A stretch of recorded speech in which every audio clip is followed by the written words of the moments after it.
Now we're considering active transport, and we've just looked at the active transport conducted by the sodium-potassium pump, which required the input of ATP energy to phosphorylate the pump protein, which caused a conformational change that allowed the exchange of the pumping of sodium out of the cell and the pumping of potassium into the cell. Now let's look at the case of coupled transport.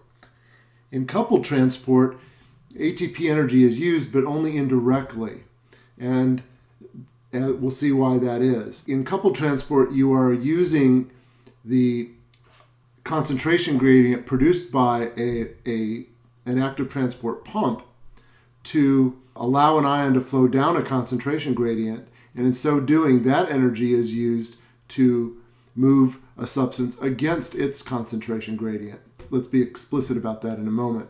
In this case, a symporter is going to be used. A symporter is going to transport two different substances in the same direction. That's what the definition of a symporter is. So let's consider the glucose-sodium symporter.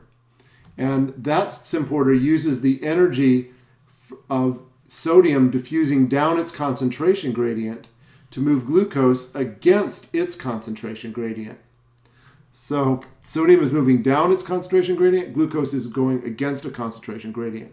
Where does the sodium concentration gradient arise? It arises from the input of energy of ATP in allowing the sodium-potassium pump to function.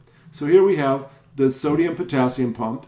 We already talked about the input of energy that allows the pumping of sodium outside the cell and the pumping of potassium inside the cell, creating a concentration gradient of sodium, for example, higher outside the cell than inside the cell. And now here we have a coupled transport protein. This is the symporter. And sodium will want to flow down its concentration gradient. Well, the symporter can use the energy of that sodium flowing down its concentration gradient to bring glucose into the cell against its concentration gradient, because glucose is higher inside the cell than outside the cell. The cell can never get enough glucose, though, so it wants to bring glucose into the cell, even against its concentration gradient. Thermodynamically speaking, glucose would want to flow out to the lower concentration extracellularly, but the symporter pumps glucose in by using the energy of the flow of sodium down its concentration gradient. But remember, the concentration gradient of sodium was provided by ATP energy that drove the sodium-potassium pump. So the coupled transport protein here, this symporter, is only indirectly using energy provided by ATP. Now bulk transport, we'll move on now and consider bulk transport, and that takes two forms. Endocytosis is the bringing of substances into the cell, whereas exocytosis is the export of substances outside the cell.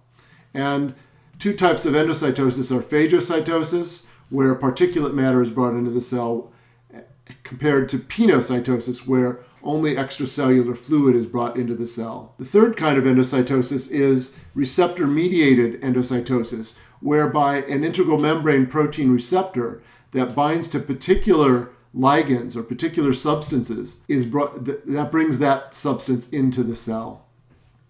And viruses actually gain access to cells often through receptor-mediated endocytosis. So receptor-mediated endocytosis is very specific for particular molecules based on the receptors that are in the plasma membrane. Exocytosis requires energy, and endocytosis to some extent requires energy as well.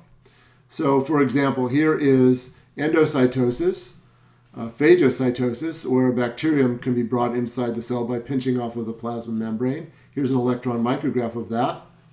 Here we have only liquid pinocytosis occurring because a solute that's in the extracellular fluid might be brought into the cell, but this is fluid. This is a solute in solvent, which is water basically. So this is liquid movement, and here's an electron micrograph showing the transport of substances, solutes, into the cell in pinocytosis. Now, receptor-mediated endocytosis is, again, where you have an integral membrane protein with an extracellular domain that is specific for binding a particular ligand or a particular target molecule. And the receptors are often associated with a conglomeration of clathrin. And clathrin is a protein that will coat the vesicles that form as receptor-mediated endocytosis occurs. Here's some electron micrographs showing receptor-mediated endocytosis.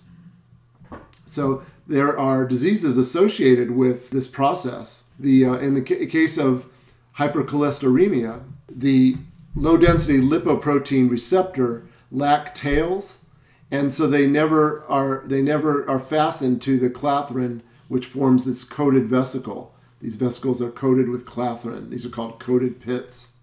And so because of that, vesicle formation doesn't occur, and the cholesterol is not brought into the cell, and it remains at high concentrations in the bloodstream, and so then it accumulates as plaques inside arteries and can lead to heart attacks. So this is a genetic disease caused by a mutation in the LDL receptors, which prevents them from associating with clathrin.